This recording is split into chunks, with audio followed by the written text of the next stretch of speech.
Hey friends, it's Maddie. Welcome back. Today we're going to be talking about horror books and their film adaptations. This is a fun idea that I just randomly came up with because if you read a lot of horror books or watch horror movies, you know that there's quite a few of them that have been adapted into films. So today we're going to talk about 5 of them. So I read all 5 books and watched all 5 movies. Some of them more recently than others, but I did go back over synopses and things like that just in case. I've got like a 90s makeup look going on right now, but it's a vibe. All right, so this might be a little bit of a long one. Grab a drink and sit back, relax, and let's talk about some horror, baby. So I did look a little bit into the background of these movies and you know, like the process of adapting them, because I wanted to know whether or not the author was involved. Okay, so first we're going to be talking about a classic. We're talking about a classic movie, a classic book. What I'm talking about is 1967's Rosemary's Baby, written by Ira Levin, and then of course the subsequent film, 1968's Rosemary's Baby, directed by Roman Polanski. Now, there are a lot of issues with Roman Polanski, and I recognize that. This film exists. I do really enjoy it. It is what it is. Let's just give you an overview of what is going on. So I'm just going to give you the synopsis of the book because, as you will see, the movie is a very faithful adaptation, so I don't need to give you 2 separate synopses for this one. So the book follows Rosemary and Guy Woodhouse, who have just moved into a new apartment. When they get there, they meet their new neighbors, who are called the Castavets. And Rosemary is not really a fan of these people. They're just a little overbearing, a little kooky, and she's just not really into it. But for some reason, Guy ends up forming a bond with them and goes over to their house all the time, which Rosemary's kind of confused about, but just kind of lets it happen. Some strange events start to occur. A woman who is living with the Castavets that Rosemary meets ends up dead in mysterious circumstances, and then Rosemary ends up pregnant, but she can't remember the night when she conceived the baby. Like, she wakes up the next day and Guy's basically like, oh yeah, we had sex while you were asleep, which is rape, by the way. Her husband raped her, but it's the 60s, so she's just like, oh, while I was asleep, that's kind of effed up. So then Rosemary's pregnancy is really weird, and that's all I'm really gonna tell you. The story gets wild after that, and you become as paranoid as Rosemary is when you're reading it, because you don't know who to trust in this book anymore, and you don't know what's going on. I mean, if you know the lore of Rosemary's Baby, you may perhaps know what's going on, but even still knowing what's going to happen, this book is terrifying.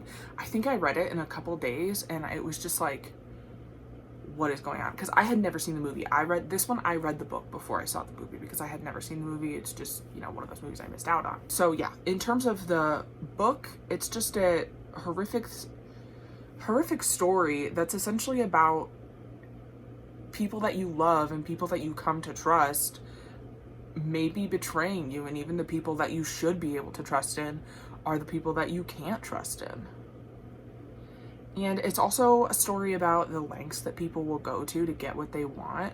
I'm not going to tell you who or what, but the underlying goal of who I consider to be the main antagonist of this film and of the book, the underlying goal of this character is, once you find out the reason that this person did what they did, you're just astonished, because at least to me it just doesn't seem worth it, but what do I know? So in terms of the film adaptation, we have Mia Farrow playing Rosemary Woodhouse, and she really is the star of this movie. The way that because in the film, obviously you're not getting Rosemary's internal monologue necessarily and what she's thinking like you would in a book, but I still think that Mia Farrow does an amazing job of portraying how Rosemary is feeling at the time, and I think that you feel the same amount of dread watching the movie that you do reading the book because of Mia Farrow's performance. And honestly, the performance of the whole cast is pretty good. Mrs. Castavet in particular and Rosemary really stand out as performances for me in this film. And yeah, so this adaptation, like I said, is very faithful. In fact, when he was making the movie, Roman Polanski obsessively studied the book to make sure that his adaptation was faithful, which I do wish that more filmmakers would do this with books, because I think it definitely worked. Of course, there are things in the book that can't be in the movie just because of the nature of film, but I do think that this follows pretty closely. One thing that I think helps the movie out, obviously, and something that I feel very strongly about horror movies, is the music and the sound design. Because you don't have that internal monologue necessarily, you do have to find another way to show the dread, and I do think that music is used very effectively in this film to impact how the viewer is feeling. So I ended up giving the book 5 stars and the movie 5 stars for Rosemary's Baby. I love them both, highly recommend them both. I think you know, it's a quintessential work of feminist horror, and it really deals with issues of female bodily autonomy, you know, and even to an extent abortion and reproductive rights, as well as rape culture, because Rosemary's husband sleeps with her while she's asleep, has sex with her while she's asleep, and it's just okay. Like, it's not that big of a deal. And I just, you know, obviously that's not okay. So overall, like I said, I think that the film is well worth watching, as well as reading the book. I recommend reading the book first in almost every situation. So yeah, this is going to be one where I recommend the book and the movie. So next we're going to be talking about Shirley Jackson's The Haunting of Hill House, which is from 1959, and the 1999 adaptation called The Haunting. Let's talk about the plot of the book first, and then we'll talk about the plot of the movie, because they are different. The plot of the book is that there's this paranormal investigator named Dr. Montague who wants to conduct a research at Hill House with people who have had supernatural experiences. So he has Theo and Nell or Eleanor come to Hill House, and then Luke, who is he either owns Hill House or he's the heir to, I think he's the heir to Hill House. And so the four of them stay overnight in Hill House, and Dr. Montague wants to see what's going to happen. And he specifically chose Theo and Nell because they had had previous paranormal experiences, and he thought that he would have the best luck with those people. So as the book goes on, the characters start to experience hearing noises where they don't know where it came from. They see apparitions or ghosts or things moving when they shouldn't be. And it's definitely like that slow burn gothic feel where you feel like the house is closing in on you, but it's not like boom, jumping off the page every moment. The main focus of the novel, at least for me, was Nell, which is also going to be true of the film The Haunting. And she is the one who is most susceptible to the supernatural experiences. And she does seem to be losing touch with reality a little bit in the book, perhaps. So one thing I really like about the book of The Haunting of Hill House is that it's very much about the relationships between the characters. Now, the film, which the 1999 film, which is called The Haunting, like I said, it's a trip. It stars Liam Neeson, Owen Wilson, Catherine Zeta-Jones, and Lily Taylor. So those are our four main characters. That's going to be our Doctor, Luke, Nell, and Theo, not necessarily in that order. So the plot of the film is that there is a scientific investigator who wants these people to stay at Hill House. So it's similar, but the reason that he wants them to stay at Hill House is so he can study fear in people. But what he tells them is that he is bringing them there to study sleep. So it's people, he intentionally is bringing in people who have had issues with sleep, like they're insomniacs or something of that nature. So they don't know going in to it that he is studying fear. And what the doctor also doesn't know, I don't know if his name is Dr. Montague in the film, I should have checked that, but what the doctor also doesn't know is that Hill House is actually haunted. So he was trying to like fabricate things, make things seem like one thing was happening when it really wasn't. And I think he even tells them a ghost story at one point to get them creeped out. But like, Hill House is actually haunted, and that is not something that he knew. Oh, another change in this one, Luke doesn't own Hill House or isn't heir to Hill House. He's just another person that the doctor recruited to be part of this study. So one thing that's definitely different in the film is Eleanor is almost the hero of the story, which I don't think can be said for The Haunting of Hill House, the book, at least in my opinion. I don't think it's the type of story that has a hero. Now that I've sort of explained what they're both about, let's sort of talk about this film as an adaptation of the book. This is a book I love deeply. I gave this book 5 stars when I read it. I very much enjoyed it, and I gave the movie 2 stars. So as an adaptation, it's awful. I mean, it takes away the essence of The Haunting of Hill House, which is this creepy, unknown presence, and you don't know if these things are actually happening to them or not. And the movie takes that away and takes away the slow burn aspect of it, because there are all these CGI ghosts and everything is so overtly happening, but mainly it's happening to Nell in the movie, which is also a criticism because everyone experiences it in the book, and I definitely think in the movie it makes it seem like these things are only happening to Nell, and, you know, is she losing her mind? What's going on, kind of. I saw a review that said that the movie was like Scooby-Doo meets Shirley Jackson, and I definitely think it has that vibe. I mean, it's a late 90s movie. It's cheese. Honestly, the Scooby-Doo live action movie is better than this movie. So if you want Scooby-Doo, just go watch Scooby-Doo. And then just another criticism I have of this movie is, as opposed to, like I said, The Haunting of Hill House, leaving things sort of open-ended and up for interpretation, this movie spells it out for you.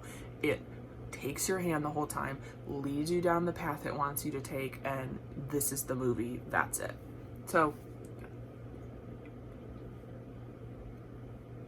this is a situation where I'm going to tell you, read the book, skip the movie. So next we're going to talk about the movie Hellraiser and the novella it's based on, The Hellbound Heart, both of which are by Clive Barker. So the film was directed and written by Clive Barker, and then the novella is written by Clive Barker. In the adaptation, it shows that it is made by the guy who wrote the book. It's not an exact adaptation like Rosemary's Baby was, but the changes that he made, I do think made it a stronger film than the novella, and obviously in the film media he was able to expand a little bit. So let's get into what the story is. So I'm just going to give you, for this one again, since the plots are so similar, I'm going to give a synopsis of the story, and then we'll get in a little bit to what the different details are.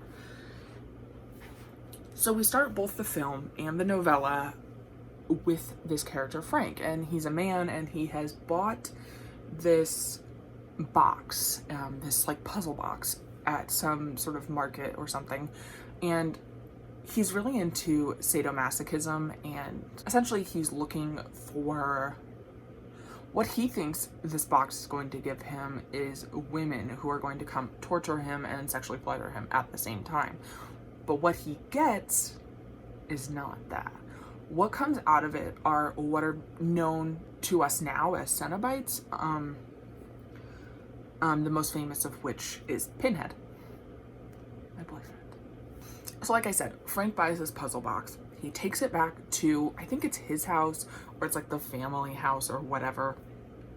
And he solves the puzzle box, opens it up, and while, like I said, he's expecting like sexy women to come and like torture him and give him sexual pleasure, what actually comes out are these like sexless, genderless things that have like pins coming out of them, they have hooks in them, and like they're clearly in pain and torturing themselves. So it's a lot more than what he bargained for, but because he solved the box, they're like, nah man, you're coming with us. And so they take him to essentially this other like world or something where he's going to be tortured for all of eternity. So we flash forward a little bit in time, and Frank's brother, who in the movie I think is called Larry, but in the book is called Roy, I'll probably just refer to him as Larry, just because. But Larry and his wife are moving into this house. So they kind of have a little bit of a rocky relationship. We later find out that Larry's wife, Julia, actually had an affair with Frank for like one night. It's unclear if he knows it in the movie, but in the book he definitely does not know that this happened.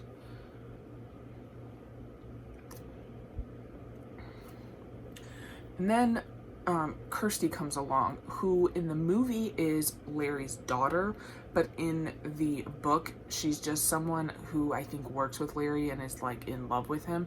I definitely think it works better in the film. So as they are moving in and doing all this stuff, Larry accidentally cuts himself and drips blood on the floor of the room that Frank had opened the box up in previously. So what this does, after he leaves the room, Julia eventually comes back and discovers like skinless Frank, and it's really horrifying, but he basically tells her what happened and that he needs her to bring him bodies, live humans to feed on so that he can come back to his full form. So essentially we go on this like journey where Julia decides that she's going to bring all these men over to help Frank come back. And the reason that Julia is so willing to do this is because that night with Frank was like the best night ever, and she's like obsessed with him, and he is definitely just using her. So yeah, overall the novella and the movie are pretty much the same, apart from who Kirsty is, and then the ending is slightly different, but obviously I'm not going to go into that. It's pretty close to the same, and the themes throughout the movie are definitely similar, and it's just not a huge difference. I think that the novel goes a little bit more into the sexual side of it, but the movie gives the story a little bit more room to breathe, and it doesn't feel like everything is happening so fast right on top of each other, because the book is only 164 pages, whereas the movie you get time to breathe. The story gets time to breathe. So I enjoy both of these. I gave them both 4 stars. I do recommend the movie over the novella. I don't think there's anything wrong with the novella, but I also think you get everything you need out of the movie, personally. And they're both made by Clive Barker, so you're not missing out on what he wants you to know from the story. So if you're looking for body horror fucked upness, watch the movie. Okay, finally, a story that is kind of the bane of my existence. In theory, it's cool, but if you think about it for longer than a second, it falls apart. We're talking about the Amityville Horror. Now, as somebody who is interested in true crime, I know every detail of this story because allegedly, so there's this man who has killed his family. His name is Ronald DeFeo, and he killed all his siblings, his mom and his dad. He shoots them all. And then later on, this story comes out that he was being told to do this by demons, and it wasn't really him. What actually happened with Jay Anson, Ronald DeFeo's lawyer, and the couple that are featured in the story all got together and like cooked up this story. So the problem with the novel is that it's supposed to be nonfiction, and it very much reads like nonfiction, except it's entirely unbelievable and has definitely been debunked, so it just kind of sucks. The basic plot that follows after that is this family has been murdered in this house. So then after the family's been murdered, some time passes, and this realtor is trying to sell the house. So this couple, George and Kathy Lutz, are, looking at this house and thinking about buying it. So James Brolin plays the husband who is looking at the house, that is George Lutz, and my queen, Margot Kidder, plays Kathleen Lutz. And it's kind of a strange portrayal, I think, but it works. So essentially, this family, it's the mom and she's newly married to George, and then her children. They move into this house, and strange things start happening. So money goes missing when it had just been there, and George starts acting really weird, and he's always chopping wood. If you've seen the Ryan Reynolds one, that's like a perk of the movie, but in the 1979 one, he's just like chopping wood, and he looks gaunt, and it's just creepy. Basically, the whole story, you're following the unfolding of these events and the haunting of this house. And it's like the family's there for like 28 days and then escapes, and they never return and get their stuff. And it's supposed to be this like superb haunted story, right? So like I said, the book is very hard to read because it is supposed to read like this nonfiction account, and it's very strange because Jay Anson definitely writes fiction, so I don't know why he didn't bring some of those chops to it. Maybe he's just not a good fiction writer. I haven't read any of his other stuff, but it just doesn't work, and it just reads like a newspaper account or something. It was very hard to get through. I also think in either version of it, you don't necessarily feel like you know the family that well. Like, you sort of know the dynamic between Kathleen and George, and the fact that, you know, he's newly married and, you know, those aren't his kids, but they don't really dive very deeply into the relationships. And despite the fact that the daughter is the one who's like talking to one of these spirits, her name is Jody, we really don't know that much about the kids in this movie, and it just seems like they're an afterthought. Whereas in the movie, a movie like The Conjuring, which very much takes from this story, you feel like you know the kids and they're part of the story. So while the book is kind of dull, I do think the movie brings a little bit more to the table. I think it's sort of hindered by the fact that it is based on the book and it's supposed to be like based on true events. So it's played a little bit too straight for my liking. I do think James Brolin and Margot Kidder do a really good job, but like I said, the kids are pretty much non-existent in the novel, except for in the movie, except for like one pivotal scene with the daughter who Jody is talking to. The movie, in terms of an adaptation, the movie is very faithful to the book. It's just, if the material that you're adapting isn't very good, it's going to be more difficult to make a good product as a movie. The movie definitely entertained me more. It was a lot more interesting to see it acted out as opposed to it blandly being told to me. And I do think that the score of this film really helps it. It drives the mood and tells you how you're supposed to be feeling without being too cheesy. And I also think it's important to recognize, I'm going to say more the movie than the novel, because the novel is meant to be like non-fictional account. The movie definitely needs to be recognized for what it did for the haunted house genre. This type of family that moves into a haunted house and it's haunted film really wasn't done much, if at all, before the Amityville Horror came out. But now we have movies like I mentioned, like The Conjuring and Insidious, where it's the whole family is being affected by these things. And I think if Amityville hadn't happened, we wouldn't have these movies. So I did have to give the movie a little bit of cred for that. So I ended up giving the book 2.5 stars and the movie 3.5 stars. In this situation, I'm going to recommend you watch the movie at least once and skip the book. I will say, the 2005 version with Ryan Reynolds is fine, but I mean, if you want to watch it because you want to look at Ryan Reynolds have his shirt off for most of the movie, you know, go ahead. But like, I think the original one is better in my personal opinion. I think Ryan Reynolds is like feral in that movie. It just doesn't follow the same slow burn, what the heck is going on with George, that I think that the 1979 one does. Okay, so those are books and their horror movie adaptations.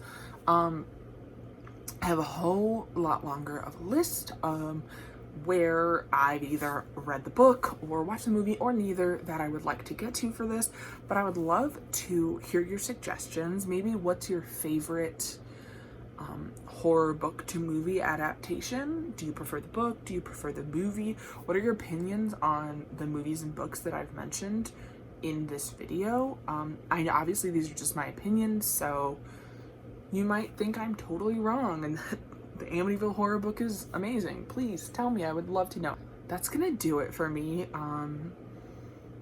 I'm hoping to maybe watch some more movies since it's October. Maybe I'll watch some more film adaptations and I can get another one of these out.